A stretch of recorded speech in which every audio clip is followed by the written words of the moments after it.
암이 많이 유발된다라고 결론을 내렸습니다. 이 암 환자들을 대상으로 했는데도 이 말기의 상태에서도 치료가 되는 것을 네, 먼저 암이라는 것에 대해서 우리가 좀 정체성을 다시 알아볼 필요가 있는데요. 암이 직접적으로 사람을 죽인다는 그런 과학적인 근거가 사실 있는지 확인을 해봐야 됩니다. 현대의학에서는 일단 암에 걸리면 이후의 과정만 가지고 어떻게 치료할 것인가를 접근을 하는데요. 실제 암세포가 어떤 물질을 분비한다든지 또 직접적으로 세포를 공격한다든지 그래서 암세포가 직접 사람을 죽인다는 그런 근거는 사실 없습니다.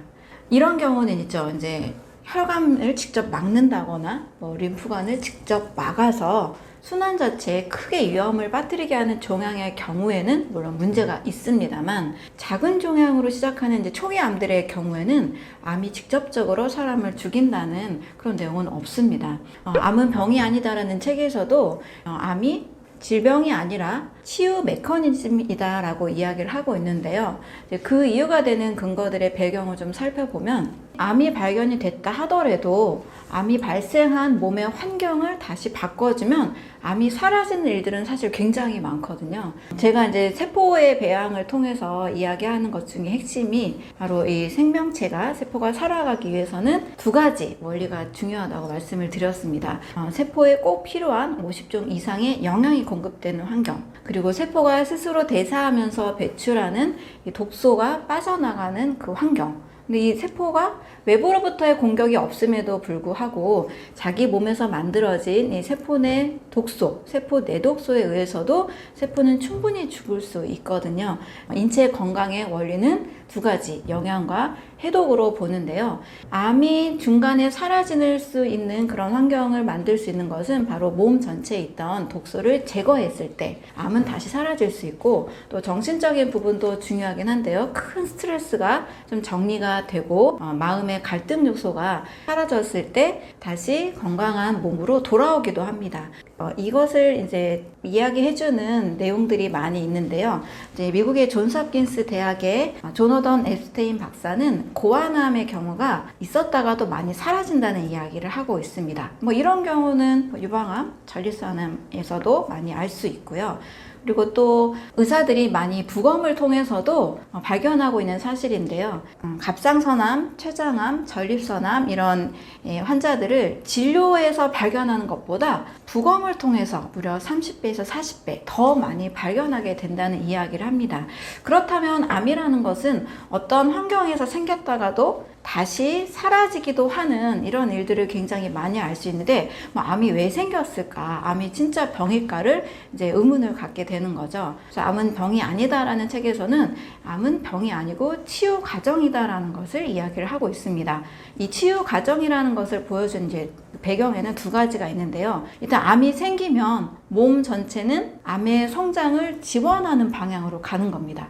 이렇게 호르몬이나 면역계나 신경계에서 이 암이 커질 수 있는 방향으로 간다는 거예요. 만약에 우리 몸이 진짜 문제라면 끝까지 싸울 텐데 왜 암의 성장을 지지할까? 이 측면에서 한번 생각을 해볼 수가 있고, 두 번째로는 몸 전체에 어떤 독소가 사라지고 마음의 갈등 요소가 사라지면 암은 성장을 멈춘다라는 겁니다. 그러면 암세포가 어떤 환경에서 어떻게 살아가고 있는지 이 암세포의 좀 정체성을 좀 살펴보면 좋은데요. 암세포는 일단 혐기성 세포로 알려져 있습니다.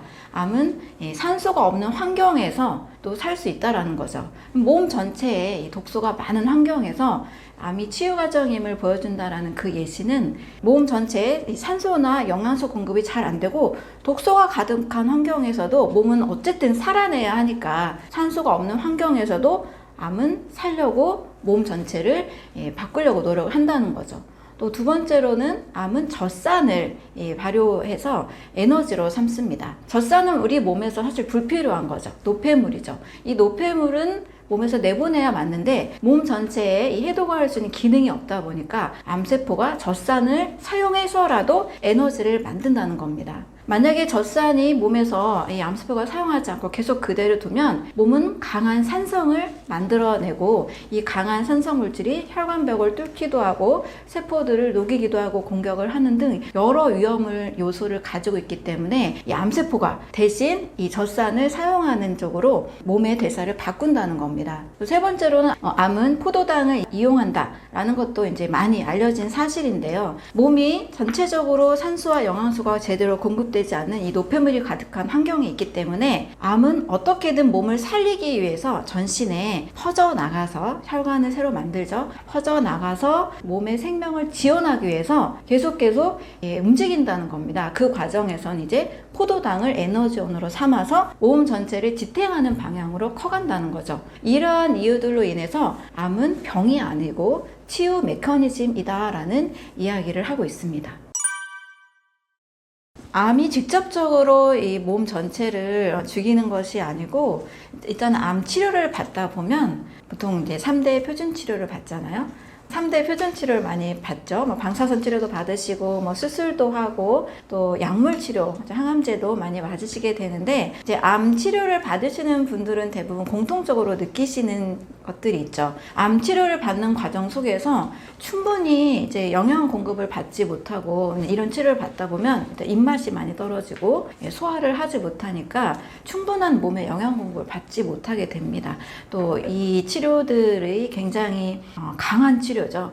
암세포만 딱 처리하는 것이 아니라 몸 전체에 이 치료에 영향이 미치다 보니까 굉장히 기운이 빠지고 또 무기력한 상태가 됩니다. 그래서 큰 병의 치료를 받는 과정에서 충분한 영양 공급이 안 되고 또 몸이 지치는 가운데 있다 보니까 이 과정을 견디다 못해서 많은 환자들이 고통을 호소하면서 이런 과정 속에서 오히려 영양 공급이 없음으로 인해서 면역 체계가 더 약해지게 되는 결과에 이르게 되는 거죠. 암이라는 것은 어떻게든 이 암세포를 우리 몸의 면역계가 정상인들도 면역 세포들이 암을 처리하는 일들을 늘 해내고 있는데 이 과정이 약해지다 보니까 전반적으로 몸 전체의 신진대사 기능 또 면역의 기능이 떨어지다 보니 이것으로 인해서 좀 사망에 이르게 되는 것으로 생각이 됩니다. CT나 우리가 방사선 치료를 통해서 암을 진단을 받기도 하고 또 어떤 다른 질병이 있을 때 좀 잘 모를 때 보통 CT 촬영을 좀 쉽게 접근하는 편인데요. 이 박사에 의하면 이온화 방사선이 몸에 이제 활성산소를 많이 유발하고 또 세포의 DNA를 공격함으로써 돌연변이를 만들 수 있다라는 이야기를 하고 있습니다. 특히 어린이들의 경우에는요, 어른보다도 이온화 CT 촬영에 대한 그 후유증이 굉장히 강도가 크기 때문에 10배 정도의 성인보다도 더 큰 위험성을 가지고 있다고 합니다. 특히 백혈병이나 어떤 고형암의 경우에 방사선에 쏘인 후에 나타나는 그 잠복기가 백혈병의 경우는 약 2년 후에 나타나게 되고 그리고 고형암의 경우에는 5년 후에 잠복기 이후에 나타나게 되기 때문에 방사선이 가지고 있는 문제점이 분명히 있기 때문에 이것을 좀 최소화해야 된다라는 이야기를 하죠. 물론 꼭 필요한 경우 진단을 받아야 될 경우에는 반드시 받아야 되겠지만 조금만 이상해도 원인을 알 수 없으니 무조건 CT를 찍자라는 이것보다는 좀 CT나 방사선을 촬영하는 이 확률들을 좀 낮춰가는 방향을 이야기를 하고 있습니다. 어차피 이 방사선도 암세포를 만들 수 있고 세포의 DNA를 변형시킬 수 있는 요소가 있기 때문에 이런 부분들에 좀 우려를 하고 있는 거죠. 컬럼비아 대학교의 데이빗 브레너 교수는 CT 촬영을 할 때 약 3분의 1 정도 가령 간단한 복통이나 두통으로 응급실에 왔을 때 굳이 이 치료를 해야 할까라는 좀 불필요한 이 치료가 한 3분의 1 정도나 된다는 이야기를 하고 있습니다. 그래서 이온화된 이 방사선에 대한 좀 위험성을 알리고 있고 꼭 필요한 경우에만 치료를 하는 것이 더 좋다라고 이야기를 하고 있습니다. 임산부의 경우에는 초음파 진단을 많이 하죠. 초음파를 검사하면서 아이의 상태를 보기도 하고 임신의 과정을 지켜보기도 하는데요. 옥스포드의 아동암 연구 측면에서는 이 초음파를 통해서 태아에 미치는 아이의 신경계, 면역계, 생화계를 손상시킬 수 있다라는 가능성을 이야기를 하고 있습니다. 태아기에 초음파 검사를 받은 아이들이 이제 이후에 백혈병에 걸릴 위험이 훨씬 더 높다라는 보고들이 있기 때문에 초음파 검사도 무조건적으로 하는 것보다는 좀 꼭 필요한 경우에만 하는 것이 더 좋은 것 같습니다. 암 환자들이 일상생활 속에서도 사실 전자기기가 요즘 너무 많잖아요. TV며 노트북, 컴퓨터, 또 특히 휴대전화 늘 가지고 있기 때문에 이런 전자기기를 통해서도 나오는 그런 방사선도 조심을 해야 할 필요가 있습니다. 이 방사선을 통해서도 DNA에 미치는 영향이 있고요. 또 이 DNA가 방사선 영향을 받으면서 세포 변성이 일어나는데 HSP라는 열 충격 단백질이 생성이 됩니다. 이 단백질은 우리 몸에 필요 없는 단백질이기 때문에 몸에서 불필요한 것들이 생겨나고 또 이물질, 독소, 노폐물로 몸에 자리하게 되기 때문에 독소를 제거해야만 건강한 몸을 만들 수 있는 암 환자들에게는 특히 더 조심을 해야 된다는 거죠.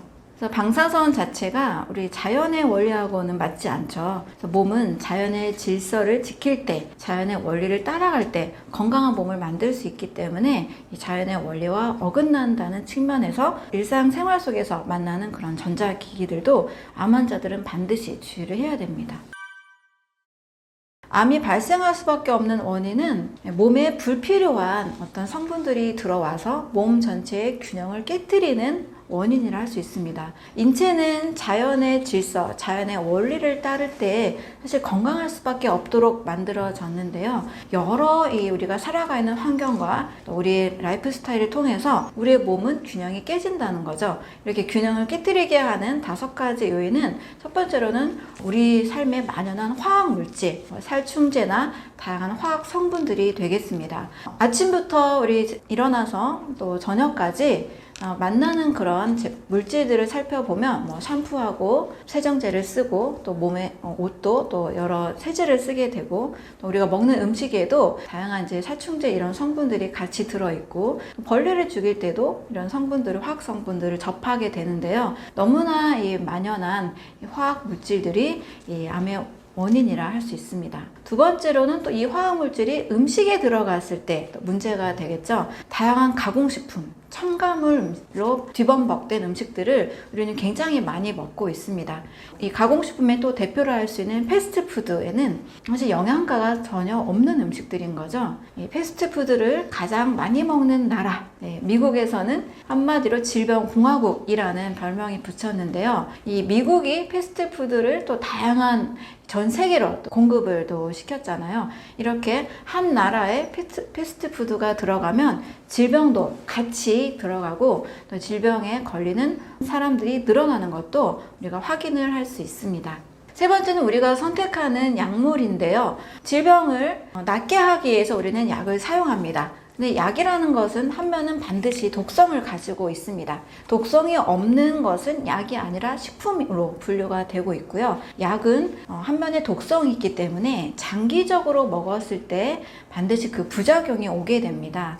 약은 개념을 정확하게 해야 될 부분이 절대 예방도 아니고 또 치료제도 아니고 단지 어떤 증상을 완화시키는 증상 완화제라고 할 수 있습니다. 이 약물을 장기간 복용할 때는 또 이 약에 대한 부작용으로 또 몸이 다른 곳에 또 통증과 고통이 오기도 하고 몸 전체의 신경계, 호르몬계, 면역기계 여러 이 몸의 시스템을 약화시키는 결과를 초래할 수 있습니다. 네 번째로는 우리가 나도 모르게 노출되는 생활 속 방사선 또 의료용 방사선이 될 수 있습니다. 전자제품을 굉장히 많이 사용하고 있죠. 이런 전자제품을 통해서도 우리가 방사선 노출을 피할 수가 없고 또 거의 핸드폰을 우리는 거의 우리 몸에 늘 붙이고 살잖아요. 핸드폰을 통한 방사선 또 그로 인한 세포의 돌연변이도 있습니다. 우리가 어쩔 수 없이 아플 때 진단을 받는 방사선이나 CT 촬영이나 이런 걸 통해서도 어쨌든 자연의 질서에 어긋나는 성분들이 몸에 들어오기 때문에 이런 것들도 세포의 DNA의 변성과 또 유전자 돌연변이, 활성산소를 일으킬 수 있는 요인이 됩니다. 다섯 번째로는 여러 질병과 또 우리가 정신적으로 겪게 되는 스트레스가 됩니다. 정신적으로 일단 불안하고 또 부정적인 생각이 가득한 상태에서는 우리 몸의 자율신경계 균형이 깨질 수밖에 없습니다. 균형이 깨어지게 되면 면역계의 이상이 오게 되는 거죠. 하루에도 정상인들도 약 3,000개에서 5,000개의 암세포가 늘 생겨난다고 하는데요. 이런 암세포들을 처리할 수 있는 방법이 바로 면역계가 정상적으로 움직이고 있기 때문입니다. 그런데 너무나 많은 스트레스를 받을 때, 굉장히 큰 갈등 관계에 있을 때 이 몸의 면역계가 제대로 돌아가지 않게 되죠. 스트레스도 암을 일으킬 수 있는 큰 요인이 될 수 있습니다. 고기 섭취가 증가할수록 암도 증가한다라는 통계가 이미 나와 있습니다. 미국의 코넬대 교수인 콜린 캠벨과 또 아들 토마스 캠벨이 함께 아주 대규모의 연구를 했는데요. 무려 60년에 걸친 연구를 진행을 했습니다. 그 이름은 차이나 스터디라는 건데요. 고기 섭취량과 질병의 상관관계를 조사를 한 연구입니다. 결론적으로 고기를 많이 먹는 나라, 미국과 유럽 중심의 나라와 고기를 적게 먹는 나라, 아시아 쪽의 이 나라들을 비교했을 때 하루 섭취량의 10% 미만으로 고기를 먹는 아시아 쪽의 이 사람들이 훨씬 질병이 적고 또 암도 적었다는 것을 확인을 했습니다. 하지만 이 아시아 국가라 하더라도 좀 부유층에 있는 사람들의 경우 고기 섭취량이 10% 이상 넘어갔을 때는 또 동일하게 심장질환, 암, 만성질환들에 노출이 된다는 것을 확인을 했습니다. 따라서 고기 섭취량이 증가할수록 암도 같이 증가한다.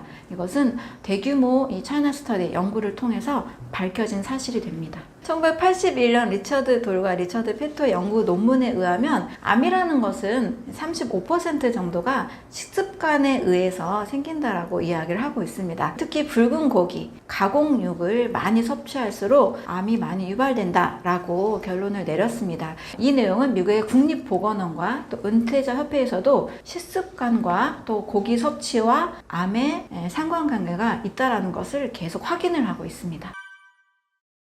트랜스 지방은 절대적으로 몸에 불필요한 단백질입니다. 그래서 암을 만들 수 있는 환경을 아주 잘 준비한다라고 할 수 있죠. 포화지방산, 그다음에 불포화지방산, 장쇄, 단쇄, 중쇄 이렇게 구조에 따라서 그 이름이 달라지는데요. 트랜스라는 것은 이렇게 변형됐다라는 뜻입니다. 그래서 자연적으로는 절대 생길 수 있는 지방이 아니에요. 화학 처리를 통해서 변형된 단백질이기 때문에 우리 인체에서는 이것을 100% 독소로 인식을 합니다. 이 트랜스 지방은 세포막에 달라붙어서 이 세포막이 당연히 흡수해야 되는 산소나 포도당이나 이런 영양소들의 흡수를 막아버립니다. 세포가 영양을 공급받지 못하면 그 세포가 에너지를 만들지 못하고 또 생명을 유지하는 데 방해가 되겠죠. 세포의 영양 공급을 하지 못하게 막는 측면에서 트랜스 지방은 반드시 몸에서 없어야 됩니다. 대표적으로 알고 있는 팜유라든지 식물성 지방이지만 변형된 지방이기 때문에 몸에 좋지 않죠. 마가린도 마찬가지입니다. 또 굉장히 많이 여러 번 튀긴 그런 음식들이 있죠. 만약에 치킨을 드신다 하면 내가 그날 먹은 치킨이 깨끗한 기름으로 갓 짜낸 씨에서 만든 깨끗한 기름으로 첫 번째 튀긴 치킨은 아닐 가능성이 높겠죠. 아마 이 과정 중에서 여러 번 치킨을 튀기다 보면 기름이 산화가 되고 산패가 되고 또 바뀌게 됩니다. 이렇게 여러 번 사용하는 기름을 통해서도 트랜스 지방이 생길 수가 있습니다. 이러한 기름들을 많이 먹게 되면 일단 세포막이 산소나 영양소를 잘 공급받지 못하기 때문에 세포 기능을 상실하게 되죠. 이 과정에서 다양한 질병을 유발할 수 있는 형태로 바뀌게 됩니다. 따라서 기름은요, 절대적으로 자연의 상태 그대로를 먹을 수 있는 것이 제일 좋습니다. 제일 좋은 것은 씨앗에 있는 형태를 그대로 먹는 게 좋겠죠. 또 기름을 많이 가지고 있는 좋은 과일이나 또 견과류 형태를 먹는 것이 좋습니다. 특히 가공된 기름을 먹는 상황이라면 아주 고품질의 엑스트라 버진으로 만들어진 올리브 오일을 섭취하는 것이 좋습니다. 이렇게 올리브 오일을 엑스트라 버진 형태로 먹었을 때는 미국 내과협회에서 유방암의 발병 확률을 45% 줄여주고 알츠하이머병 경우 80%까지 줄여준다라는 보고들이 있습니다.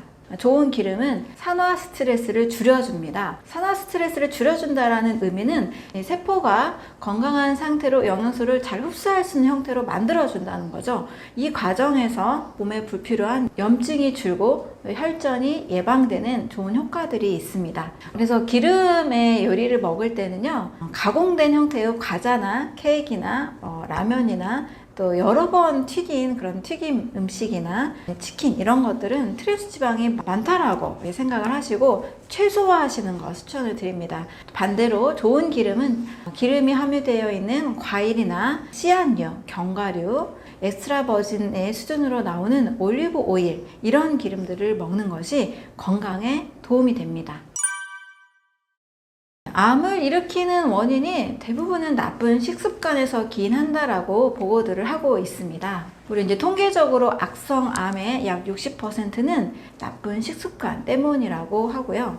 음식만 다시 바꿔도 암에 걸릴 위험이 3분의 2 이상 줄어듭니다. 또 음식만 바꿔도 말기암이라 할지라도 여러 요소가 있겠지만 다시 건강한 몸으로 우리 몸은 돌아올 수가 있습니다.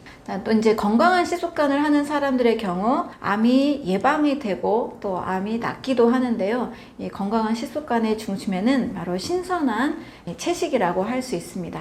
신선한 채식을 하고 있는 나라와 또 신선한 채식을 하지 않고 있는 나라의 암의 발병률을 살펴보니까 역시 신선한 채식을 많이 하는 나라일수록 암이 적고 건강하다라는 통계가 나와 있습니다. 그래서 암이 많은 나라와 암이 적은 나라의 특징을 살펴보면 결국 음식에 문제가 가장 크게 있는 것으로 확인을 할 수가 있습니다. 이제 암이 적은 나라의 주 음식을 살펴보면 과일류, 채소류, 통곡식 이런 자연유래 음식을 많이 먹고 있는 거죠. 근데 암이 많은 나라, 미국의 경우를 살펴보면 가공된 음식, 또 과일, 채소를 많이 먹지 않는 사람들의 경우 발병률이 많이 높았던 것을 확인할 수가 있죠. 암 외에도 피부질환, 심혈관 질환, 갑상선 질환, 여러 다양한 질환들도 같이 발병률이 매우 높습니다. 결국 이제 암을 유발한 음식은 크게 두 종류인데요. 가공식품과 또 붉은 고기와 가공육이라고 할 수 있습니다. 가공식품은 말 그대로 가공된 음식이죠. 살아있는 음식이 아니기 때문에 배를 채워주는 기능만 할 뿐 세포에 절대적으로 필요한 영양성분이 없습니다. 오히려 세포막을 더 막거나 세포가 영양을 흡수되지 못하도록 하고 또 몸에 불필요한 독소를 굉장히 많이 유발하죠. 결국 가공식품은 암으로 가는 지름길을 할 수 있겠습니다. 또한 붉은 고기와 가공육도 통계상 많이 먹은 사람과 많이 먹은 나라일수록 암 발병률이 30%에서 60%까지 늘고 있기 때문에 암을 유발하는 음식이라 할 수 있겠습니다. 그래서 암을 유발하는 음식으로는 가공식품, 붉은 고기류, 이 붉은 고기를 통한 가공된 육류 이런 음식들이 이 암을 유발하는 음식이고요. 반대로 신선한 과일, 채소류, 통곡식류, 견과류, 해조류 이런 음식들을 많이 섭취할수록 암과는 멀어지기 때문에 이런 음식들을 최대한 식단에서 많이 드시는 것을 추천을 드립니다. 잇몸 질환이 암을 유발할 수 있는 환경을 만든다라고 볼 수 있습니다. 1986년에서 2002년까지 연구 결과를 보니까요. 잇몸 질환을 많이 앓고 있는 남성들이 췌장암에 걸릴 확률이 무려 63%나 더 높았습니다. 그 이유는 잇몸 질환이 있다는 것은 잇몸 속에, 입 속에 나쁜 세균이 많이 있고 염증이 있다는 것을 확인하는 거죠. 근데 입에서부터 우리 몸은 소화기가 시작이 되면서 장까지 약 9m의 길이를 가지고 있는데요. 이 소화기가 계속 떨어져 있는 것이 아니라 다 연결이 되어 있는 거죠. 그래서 잇몸에 염증 상태가 있고 나쁜 세균이 있는 상태는 결국 소화기까지도 염증 상태, 몸이 건강하지 않은 상태를 뜻하고 있다는 겁니다. 그래서 잇몸 질환과 암은 매우 높은 상관관계가 있고 그 외에도 다른 질병들도 유발할 확률이 매우 높습니다. 또 최근에 이제 잇몸 질환 세균으로 알려진 진지바이러스라는 세균이 있는데요. 이 세균은 구강암, 식도암, 췌장암, 간암, 진지바이러스가 많이 발견되는 사람일수록 암과 여러 질환들을 일으킬 수 있는 확률이 높다라는 거죠. 건강한 사람의 경우에는 건강한 세균이 많이 있지만 잇몸 질환이 있는 사람의 경우에는 건강한 균보다 나쁜 세균이 많이 있기 때문입니다. 또 이 진지발리스는요, 최근에는 조금 빠른 연구 결과이긴 하지만 치매와도 상관관계가 있는 것으로 알려져 있습니다. 또 장을 연구하는 마이크로바이옴 연구 측면에서 보면 장에 있는 세균의 이 상태가 뇌에까지도 영향을 미친다라는 연구들을 같이 하고 있죠. 그래서 잇몸 질환을 가볍게 볼 것이 아니라 내 몸에 나쁜 세균이 증가하고 있구나, 염증이 많아지고 있구나, 내 몸에 좋은 세균을 늘려야 되겠다라는 노력, 염증을 줄이려는 노력을 같이 해야만 암이나 치매나 큰 질병을 예방할 수 있는 방법이 되겠습니다.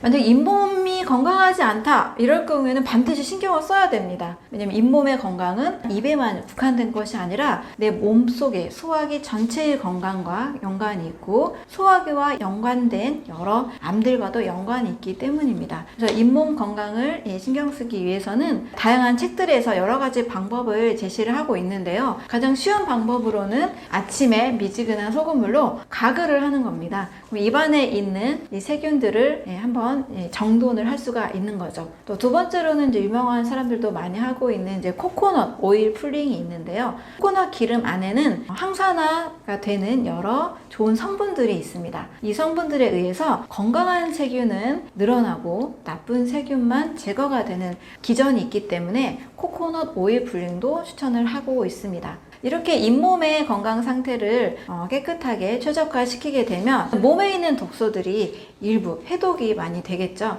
몸 전체에는 독소가 빠져나가는 방향, 또 좋은 세균이 늘어나는 방향, 림프가 막히지 않고 건강하게 순환되는 방향으로 갈수록 암과는 멀어지고 질병과는 멀어질 수가 있습니다. 그래서 아침에 일어나서 미지근한 소금물 또는 코코넛 오일로 오일 풀링하는 방법, 이 방법을 일상생활에서도 우리가 잇몸 건강을 지킬 수 있는 좋은 방법이 될 수 있습니다. 사람의 몸은 하루아침에 암이 생기는 게 아니죠. 큰 질병이 오기 전에 몸은 반드시 반건강 상태를 거친다라고 말씀을 늘 드리는데요. 일상생활이 좀 불편해지는 정도가 반건강 상태입니다. 소화가 잘 안 된다든지, 머리가 아픈다든지, 최근에 살이 찐다든지, 혈당이 조금씩 오르고 있다든지, 이런 반건강 상태를 겪고 큰 병으로 가기 때문에 암이 올 때도 하루아침에 암이 오지 않고 반드시 신호를 보내줍니다. 암은 병이 아니다라는 책에서는 이 신호에 대한 이야기를 하고 있는데요. 첫 번째로는 계속 진통제를 사용할 정도의 두통입니다. 늘 진통제를 통해서만 두통을 해결해야 된다면 이 건강 상태는 반드시 개선할 필요가 있습니다. 두 번째로는 커피나 차 한 잔으로 피로감을 해결해야만 하는 상태입니다. 피로가 너무 이제 누적이 돼서 일상생활, 업무나 일상생활을 하기 어려운 상태에 된다라면 이 피로감도 반드시 해결을 해야 되는 거죠. 세 번째로는 흡연을 해야만 안정이 되는 신경과민 상태입니다. 꼭 담배를 피워야만 마음이 안정이 될 때 이것도 역시 암이 보내는 신호를 알 수 있습니다. 네 번째로는 늘 먹고 있는 약입니다. 어떤 증상을 완화시키기 위해서 약을 먹고 있는 건강 상태, 암이 보내주는 신호입니다. 혈당을 내리기 위해서 이 증상을 완화시키기 위해서 약을 드신다든지, 혈압 때문에 약을 드신다든지, 그래서 많은 암 환자들의 경우 어떤 약을 꾸준히 복용해 온 경우가 상당히 많이 있더라는 것을 볼 수 있죠. 다섯 번째로는 늘 긴장의 감에 휩싸여 있는 상태, 잠시라도 긴장을 풀고 웃으면서 즐길 시간이 없는 분들이라면 조심할 필요가 있습니다. 몸은 늘 긴장 상태에 있을 때 교감신경이 항진이 되면서 암세포가 이 백혈구 중에 과립구가 증가할 수 있는 형태로 바뀝니다. 따라서 늘 긴장한 상태, 잠시도 이 긴장을 풀고 여유와 느긋함을 즐길 수 없는 상태라면 암이 보내주는 신호라고 할 수 있습니다. 여섯 번째로는 심각한 갈등 상황입니다. 갈등 상황에서 몸도 같이 스트레스를 받고 스트레스로 인한 몸의 변화, 세포의 변화가 있을 수밖에 없습니다. 이 갈등 상황도 반드시 해결을 해야 되겠죠. 일곱 번째로는 실제로는 그러지 않은데 그런 척하는 모습입니다. 그런 척을 한다는 것은 나의 자아의 모습과 또 남들에게 보여주는 모습에 굉장히 괴리감이 있다라는 거죠. 이렇게 이중적인 삶을 살 때는 몸이 느끼는 반응이 반드시 있습니다. 그래서 괜찮은 척 하는 거, 그러지 않은 척 하는 거, 이게 심해질수록 몸에서 일어나는 변화, 바로 암이 보내주는 신호를 알 수 있습니다. 8번째로는 자기 자신의 가치를 잘 모르는 상태, 즉 소중함을 잘 모르는 상태라 할 수 있습니다. 이럴 때는 계속 누군가의 사랑을 받기 위해서 다른 사람을 계속 기쁘게 해주려고 하는 거죠. 물론 좋아서 기쁘게 해주는 거는 상관이 없습니다. 하지만 자아가 소중하거나 사랑받지 못하고 있는 상태에서 항상 다른 사람에게 맞춰주고 다른 사람을 위한 삶을 산다라면 나의 진짜의 삶과 또 괴리감이 발생하게 되는 거죠. 마치 갈등 상황과 같은 효과가 나타납니다. 자기 자신을 사랑해 주는 것, 반드시 건강을 위해서 필요한 부분이라 할 수 있습니다. 9번째로는 자기 확신이 부족한 상태, 그래서 늘 누군가에게 자신을 증명하려 애쓰는 상태가 암을 유발하는 상태가 될 수 있습니다.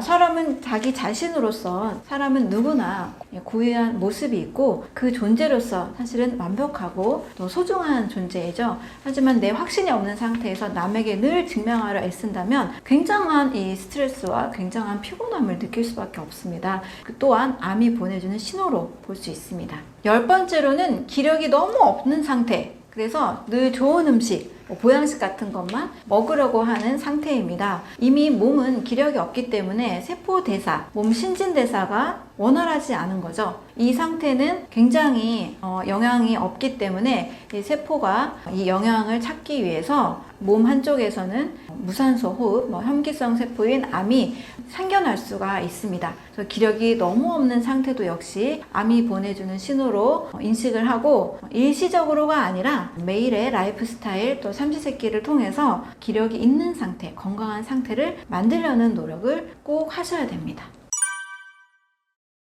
결론적으로 이 설탕을 먹으면 먹을수록 암세포에게 먹이를 주기 때문에 암세포가 증가하고 건강한 세포의 먹이를 빼앗아가기 때문에 건강한 세포는 굶주리게 만드는 효과가 있습니다. 결국 가공된 설탕은 암세포를 증식시키게 됩니다. 가공된 설탕을 많이 먹게 되면 결국 이제 당뇨로 이어지게 되는데요. 당뇨가 있는 상태에서는 암에 걸릴 확률이 2배나 더 높아진다라는 얘기를 미국 당뇨병 학회 공식 저널인 당뇨케어에서 이야기를 하고 있습니다. 이 당분이 영양소로 사용되는 동화작용에 필요한 영양소가 결핍된 형태로 당분을 먹게 되는 거죠. 예를 들면 우리가 백미를 많이 먹게 되면 현미에 비해서 섭취할 수 없는 영양소가 바로 현미에 들은 비타민 B군입니다. 비타민 B군의 경우 탄수화물을 포도당으로 전환시키는 데 있어서 반드시 필요한 영양소거든요. 이 세포 대사에 비타민 B군이 굉장히 중요합니다.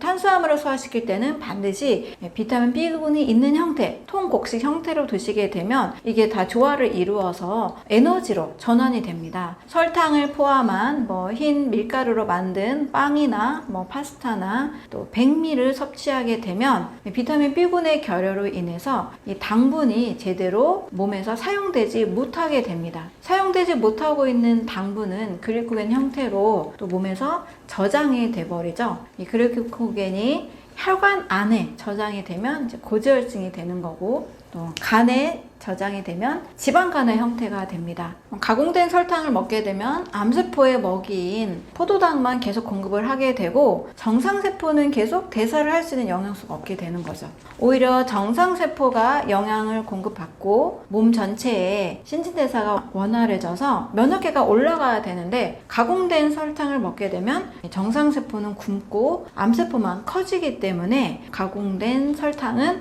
전혀 암에 도움이 되지 않습니다. 그러면 당분이라는 것은 정제된 형태가 아니라 자연에 있는 형태에서 얻는 것이 좋습니다. 정제된 탄수화물은 절대 드시면 안 되고 복합 탄수화물, 통곡식을 통해서 얻을 수 있고요. 또 당분은 당분이 많은 과일과 당분이 많은 당근 같은 채소를 통해서 자연의 전체적인 성분과 함께 얻는 것이 좋습니다. 그래서 정제된 형태는 암세포가 이 포도당 대사를 하고 정상세포는 이것을 빼앗아 가기 때문에 정제된 이 설탕은 섭취하지 않는 것이 좋습니다.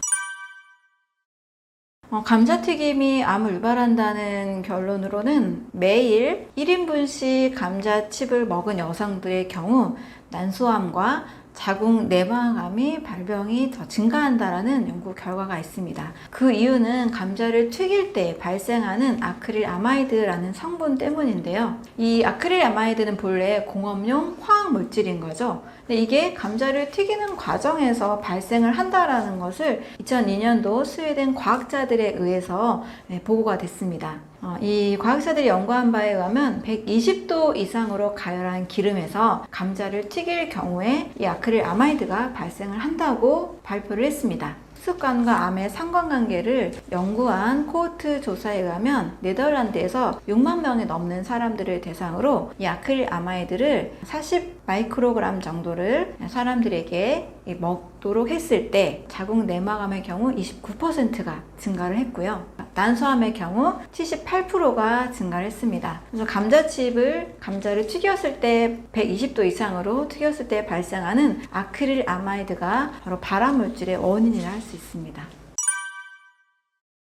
암세포라는 것은 건강한 몸에서는 생기지 않고 몸이 건강하지 않을 때 오히려 몸을 살리기 위해서 치유 메커니즘으로 일어난다고 말씀을 드렸는데요. 따라서 몸이 치유할 필요가 없는 건강한 상황을 만드는 것이 중요하겠죠. 가장 쉽게 말씀을 드리면 각종 가공식품이나 화학약품으로 인해서 몸에 독소를 만들지 않는 환경을 만드는 겁니다. 또 우리가 잘못된 식사법을 통해서도 독소가 많이 생길 수 있잖아요. 붉은 고기나 가공육을 많이 먹을 때, 소화가 되지 않도록 음식을 너무나 지나치게 다양한 음식을 동시에 많이 먹을 때, 과식할 때, 이럴 때도 몸에 독소가 많이 쌓이게 되죠.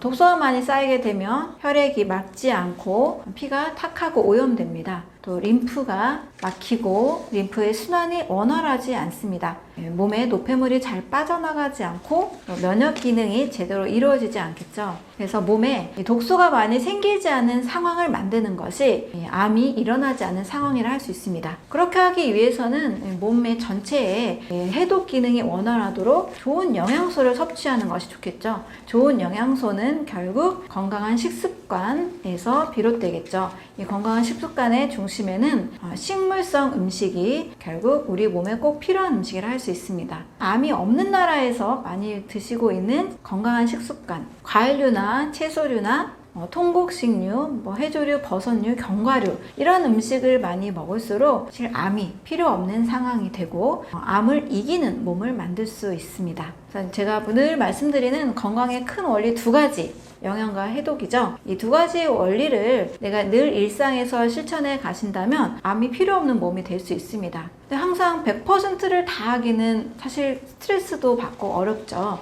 이런 식으로 균형을 만들면 됩니다. 오늘 어쩔 수 없이 회식이 있어서 고기를 먹었다.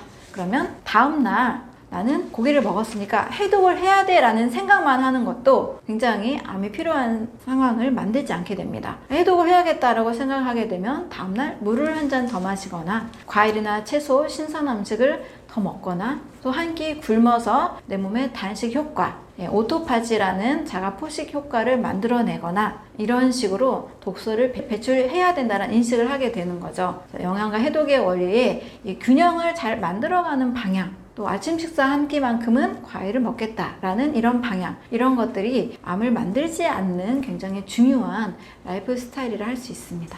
암 환자가 반드시 먹어야 되는 음식은 바로 자연의 음식입니다. 이왕이면 유기농 음식이고 또 섬유질이 많은 음식이 좋습니다. 영국 식품연구소에서는요, 이렇게 암 환자가 꼭 먹어야 되는 음식으로 양배추, 케일, 브로콜리, 방울 양배추 이런 십자화과 채소를 꼭 추천을 했습니다. 또 미국 영양협회에서는 사과, 콜리플라워, 브로콜리 같은 음식을 추천을 했습니다. 또 다양한 허브와 항암 효과가 있는 그런 식물들이 있는데요. 식물의 250만 종 중에서 3,000가지 이상이 이렇게 항암 효과가 있는 것으로 알려져 있습니다. 많이 알고 있는 마늘, 양파도 항암형 성분이 있는 식물이라고 할 수 있겠죠. 감초나 버섯이나 파슬리나 구기자, 영지버섯 이런 것들도 역시 암 환자들이 많이 먹을 때 좋은 음식이라 할 수 있습니다. 인도 사람들은 미국인에 비해서 암 발병률이 10분의 1로 굉장히 적은데요. 그 이유로 바로 커큐민이 많이 들어있는 카레를 먹는 것이라 할 수 있습니다. 강황이나 울금에 많이 들어있는 이 커큐민 성분은 굉장한 항암 성분으로 알려져 있죠. 활성산소를 중화시키고 염증을 완화시키는 기능을 할 뿐만 아니라 상처 치유나 또 담즙의 분비를 강화시키는 역할을 같이 하고 있습니다. 그래서 암 환자들이 커큐민이 들어가는 것을 꼭 드시면 좋고요. 커큐민 가루를 밥에다가 이렇게 뿌려서 강황밥이라고도 하는데요. 이런 식으로 드시는 방법도 많이 추천을 드립니다. 첫 번째는 운동입니다. 운동을 했을 때 암 회복에 30% 이상 큰 효과가 있는 것으로 알려져 있습니다. 유방암 환자 약 3,000명을 대상으로 매일 1시간 정도 걷기를 했을 때 이 사망률과의 상관관계에 있어서 하지 않는 사람들보다 훨씬 더 건강했다라는 보고가 있죠. 그래서 운동은 암 환자뿐만 아니라 사실 누구에게나 좋은 거죠. 암 환자가 운동을 할 때는 지나친 운동을 하는 것보다는 하루 30분 정도의 걷기, 또 산책 정도를 하는 것이 좋습니다. 운동과 함께 햇빛과 스트레칭과 산책도 같이 도움이 됩니다. 햇빛을 받으면 일단 비타민 D가 몸에서 합성이 되고 면역력이 좋은 것으로 알려져 있죠. 또 스트레칭을 하게 되면 굳어있던 근육이 풀리고 혈액순환이 원활해지면서 몸에 좋은 산소와 영양소를 공급할 수 있습니다. 산책은 몸에도 좋고 또 마음 건강에도 같이 좋은 것으로 알려져 있죠. 좋은 산책로를 찾아서 매일 산책을 하시게 되면 굉장히 좋은 효과가 있습니다. 두 번째로는 숙면입니다. 숙면을 하게 되면 몸에서 멜라토닌 호르몬이 잘 만들어집니다. 멜라토닌 호르몬은 밤 10시에서 새벽 2시까지 이 사이에 나오게 되는데요. 멜라토닌 호르몬의 효과로는 몸의 전체에 이 동화작용을 안정시키는 효과가 있습니다. 밤 사이 우리 몸은 불필요한 세포들을 처리하고 또 건강한 물질들을 합성하는 동화작용을 합니다. 이때 꼭 필요한 호르몬이 멜라토닌 호르몬이고 이것은 숙면을 취할 때 나오게 되니까요. 또 잠을 잘 주무시는 것 매우 중요한 요소를 할 수 있습니다. 수면 부족이 암을 또 유발하는 연구 결과도 있습니다. 하루에 6시간 미만으로 주무시게 될 경우에는 대장 용종이 발생할 확률이 60%가 됩니다. 잠을 잘 주무시는 것이 매우 중요하고 또 잠을 주무실 때도 어두운 곳에서 약 8시간에서 9시간 정도 숙면을 취하는 것이 좋습니다. 이렇게 8시간에서 9시간 정도 깊은 잠을 주무실 때 우리 몸의 면역 체계가 활력을 얻게 되고 암세포를 처리할 수 있는 몸으로 바뀌게 됩니다. 세 번째로 암 환자의 라이프 스타일의 중요한 부분은 바로 즐거운 마음입니다. 감정과 몸이 연결이 되어 있는데요. 긴장을 하게 되면 교감신경이 활성화되면서 몸 전체가 기능들이 수축하거나 면역력이 떨어지는 효과들이 일어나게 되죠. 따라서 즐거운 마음, 즐겁게 생활하는 것, 그리고 감사라는 마음가짐은 몸 전체의 면역력을 올리는 효과들이 있습니다. 감사라는 걸 하게 될 때는 부정적인 생각을 덜 하게 되고 좋은 것에 집중하게 되니까요. 몸에서는 부교감신경이 활성화가 되면서 이전에 가지고 있었던 나쁜 기억들이 사라지고 좋은 기억들이 많아지게 됩니다. 그럼 부교감신경은 몸에서 또 면역계를 활성화시키기 때문에 감사라는 것도 암 환자들에게 반드시 필요한 부분이라 할 수 있습니다. 나는 불행하다. 나는 고통스러운 삶을 살고 있다. 나는 행복할 수가 없다. 이런 생각을 많이 했던 백혈병 한 환자가 감사 일기를 쓰고 감사를 습관으로 만들었을 때 염증 수치가 최소화되고 면역세포가 굉장히 올라가는 그런 드라마틱한 결과가 있었습니다. 상담을 받으러 오시는 분들 중에 굉장히 우울하고 또 불행하다라고 느끼시는 분들에게는 감사합니다를 하루에 100번을 말하도록 말씀을 드리거든요. 감사라는 것을 반드시 꼭 하셔서 온몸에 좋은 기운들 또 면역계를 활성화시키면 좋겠습니다. 우유와 모든 유제품이 사실 암에게는 전혀 도움이 되지 않고 오히려 암세포를 증가시킨다라고 늘 제가 말씀을 드리고 있습니다. 우유 안에는요, 소의 성장인자에게 걸맞는 성장 호르몬이 들어있지 사람의 성장 속도에 맞는 호르몬이 들어있지 않습니다. IGF-1이라는 이 성장 호르몬 때문에 소를 빨리 성장시키기 위해서는 절대적으로 필요한 자연의 질서이지만 사람에게는 오히려 불필요한 암세포를 증가시킬 수 있습니다. 전립선 암의 경우에는요, 1998년 하버드 대학교에서 전립선 암 환자가 유제품을 먹었을 때 전립선 암 발병 비율이 50% 증가를 한다고 했습니다. 그리고 암이 전이 되는 것도 2배가 더 늘어난다고 이야기를 하고 있습니다. 2001년도 하버드 논문에서는 약 2만 명 이상의 사람들을 전립선암 환자를 대상으로 조사를 했을 때 이 제품을 먹을 경우 약 32% 정도가 더 증가했다라는 이야기를 하고 있습니다. 그래서 하버드 의대에서는요, 전립선암 환자들에게 우유 먹는 것을 제한 또는 조절하도록 결정을 내렸습니다. 이 제품의 경우 암에게는 절대적으로 도움이 되지 않기 때문에 건강을 유지하고 싶은 분들, 또 이미 암에 걸린 분들 절대적으로 섭취를 하지 않는 것이 좋습니다. 일부 이제 영양학의 관점에서만 보면 암 환자들이 이제 많이 마르고 음식을 잘 이제 소화를 못 시키고 하니까 단백질을 보충해야 된다 하면서 우유를 권하기도 하는데요. 그건 절대 맞지가 않습니다. 그래서 암 환자들은 유제품을 절대적으로 조심을 해야 됩니다. 또 우유가 문제인 경우에는요, 성장 호르몬뿐만이 아니라 우유에 들어있는 인이 문제가 됩니다. 인 섭취를 많이 하게 되면 우리 몸에서는 산성화가 돼요. 이 산성화 체질은 암에 걸리는 체질, 또 병을 많이 걸린 체질로 많이 알고 있잖아요.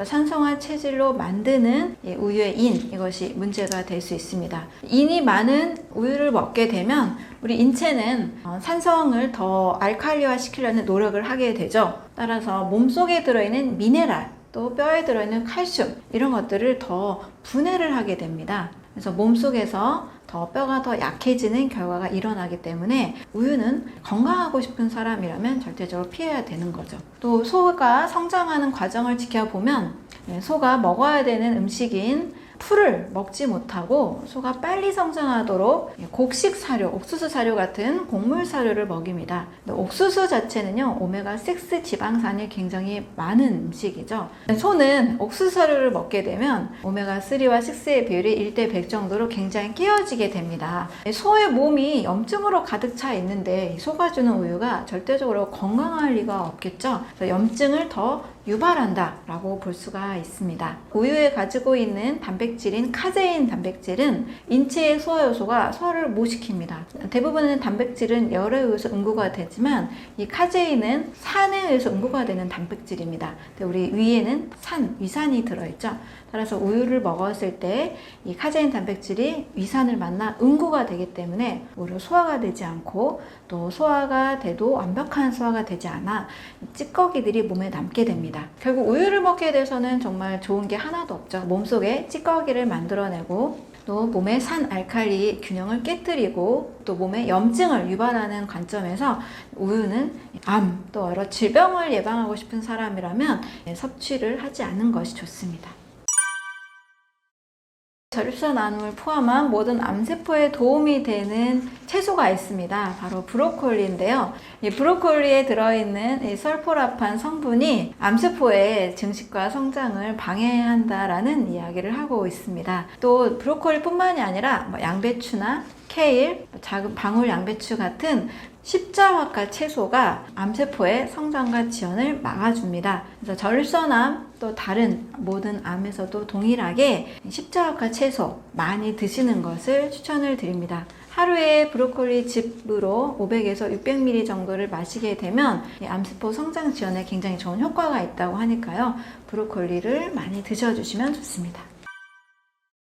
네, 이미 약 120년 전에 암 그리고 모든 불치병들을 완치시킨 의사가 있습니다. 독일의 막스 거슨이라는 사람인데요. 이 막스 거슨이라는 사람은 본인이 의사임에도 불구하고 편두통에 늘 시달리고 있었습니다. 그래서 자기의 몸을 고치지도 못한 의사가 어떻게 환자를 고칠 수 있을까라고 생각을 하면서 본인의 편두통을 고치기 위해서 다양한 원인들을 찾았는데요. 그 원인이 주식으로 많이 먹고 있는 가공육이었습니다. 이런 가공육을 너무나 많이 먹다 보니까 그 안에 있는 성분들이 화학 성분 또 발원 성분들로 인해서 몸에 독소로 작용하고 또 두통을 일으켰다라는 것을 원인을 찾게 됐습니다. 이걸 해결하기 위해서 사과와 케일, 양배추, 샐러리 이런 다양한 녹황색 채소들을 먹었는데요. 본인의 편두통이 해결이 되는 것을 경험을 하게 되죠. 그래서 문제는 몸에 쌓여있는 독소 또 세포 내에 저류된 나트륨이 문제구나 라고 생각을 하면서 사과와 여러 채소를 중심으로 하는 막스 거슨만의 그런 식사법을 개발을 하게 됩니다.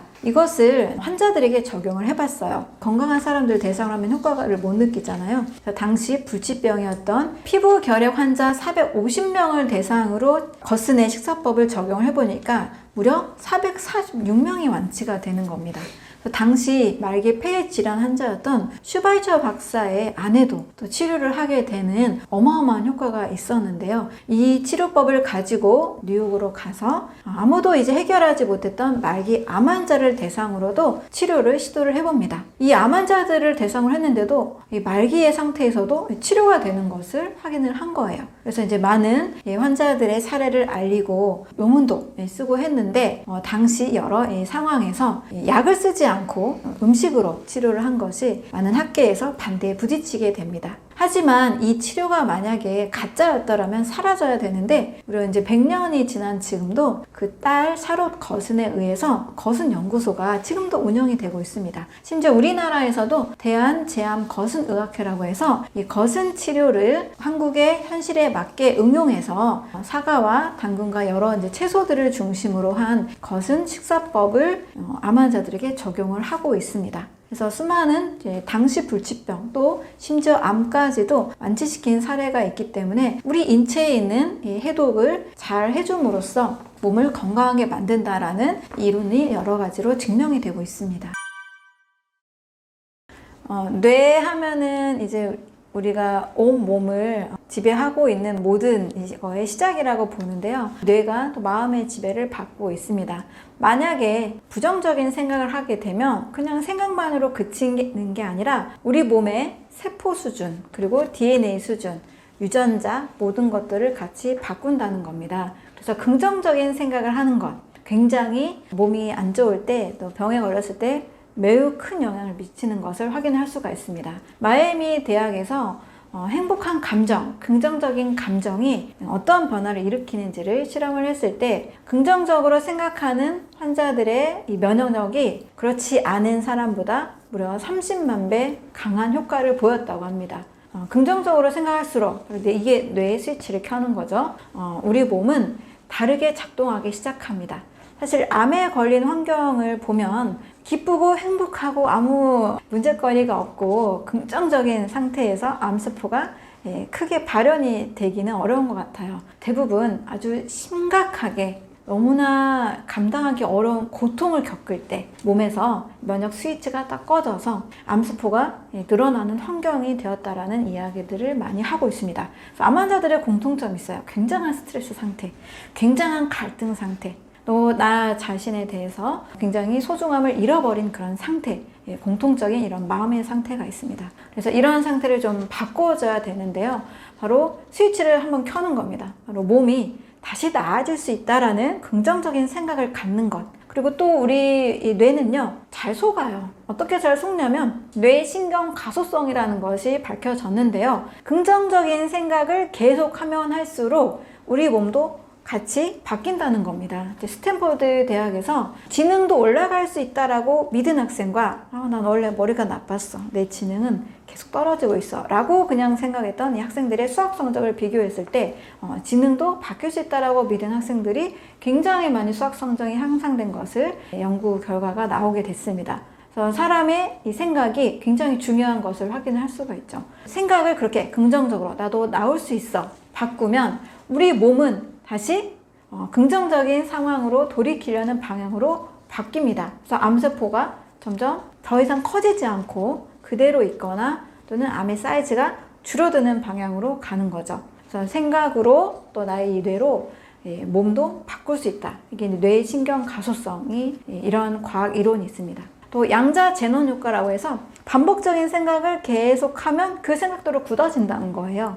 예를 들면 나쁜 생각을 계속 하게 되면 마치 그 나쁜 생각이 진짜 나인 것처럼 바뀐다는 겁니다. 또 긍정적인 생각을 계속 하게 되면 그 생각대로 계속 굳어진다는 거죠. 이게 양자 제논 효과로 알려져 있습니다. 먼저 암에 걸렸다거나 또는 암을 예방하고 싶다, 왠지 암이 올 것만 같은 그런 극심한 스트레스 상황이다, 반드시 내 마음의 환경부터 바꾸는 것이 필요합니다.